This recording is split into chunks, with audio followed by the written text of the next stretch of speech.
பெரம்பலூர் அடுத்த சதானந்தபுரத்தில் மழை வேண்டியும் உலக நன்மைக்காகவும் பெருமாளுக்கு சிறப்பு அபிஷேகம் மற்றும் திருமஞ்சனம் நிகழ்ச்சி வெகு சிறப்பாக நடைபெற்றது. ஸ்ரீ சீனிவாச பெருமாள் கோடை உற்சவ எழுந்தருளல் நிகழ்ச்சி இன்று காலை நடைபெற்றது.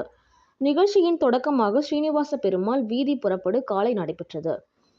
பெருங்களத்தூர் காமராஜர் நகர் காந்தி சாலை வழியாக சதானந்தபுரம் வரை ஊர்வலமாக பெருமாள் கொண்டு வரப்பட்டார். அதனைத் தொடர்ந்து உலக நன்மைக்காகவும் வெயிலின் தாக்கத்திலிருந்து மக்களை காக்கவும் மழை வேண்டியும் பெருமாளுக்கு சிறப்பு அபிஷேகமும் பூஜையும் நடைபெற்றது. பின்னர் பெருமாளுக்கு விசேஷ திருமஞ்சனம் நடந்தது. பெருமாளுக்கு விசேஷ திருமஞ்சனம் செய்யப்பட்டு மகா தீபார்த்தனையும் காண்பிக்கப்பட்டது. விழாவில் சிறப்பு அலங்காரத்தில் ராமச்சந்திரமூர்த்தி அருள்பாலித்தார். தனிமனித இடைவெளியுடன் பக்தர்கள் கலந்து கொண்டனர்.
अखिलांडकोटि ब्रह्मांड नायकस्य श्रीपदे पुरुषोत्तमस्य श्री पद्मावती नायिका समेत श्रीनिवास स्वामी घोड़ोत्सव प्रवासी करुणयति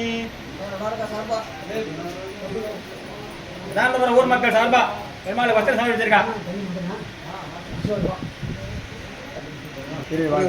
பட்ற ரெண்டு பேரோட